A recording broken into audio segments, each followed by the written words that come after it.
ఇతని వల్ల దొంగలకి, లంచగొండులకి, అరాచకవాదులకి, గంజాయి వాళ్ళకి వీళ్ళకే కలిసి వచ్చిన బ్లేడ్ బ్యాచ్కి వాళ్ళకి సంతోషంగా ఉంటుంది ఏదైనా ఉంటే. మిగతా రైతులు, సామాన్య ప్రజలు అందరికీ కష్టమే. ఎందుకంటే హాయిగా ఒక ఆడపిల్ల తన పని తాను చేసుకోవాలంటే ఇబ్బంది, ఎవడెత్తుపోతాడో తెలియదు. ఒక రైతు తన పని తాను చేసుకోలేడు, ఒక ఆసామి తన కూడా తను చూసుకోలేడు.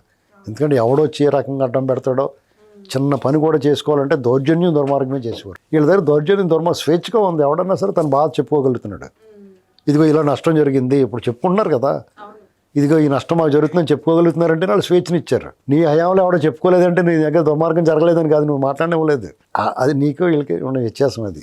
కాబట్టి నువ్వు ఏమనుకున్నా సంక్షేమం కానీ, అభివృద్ధి కానీ, సుపరిపాలన కానీ నీ మీద 1,00,000 రెట్లు బెటర్. నువ్వు అసలు పరిపాలన చేయలేదు కాబట్టి నువ్వు నిజంగా బాగా చేసి ఉంటే నీ వీళ్ళతో పోటీ పెడదాం, పోలిక పెడదాం. ఏ మొక్క లేని కాడ ఆముదం మొక్క అన్నట్టు అనుకున్నా అనుకో, పర్లేదు. నువ్వు 0 కాబట్టి వీళ్ళకి 1 మార్కు వచ్చినా నీకన్నా బాగా వచ్చినట్టే లెక్క.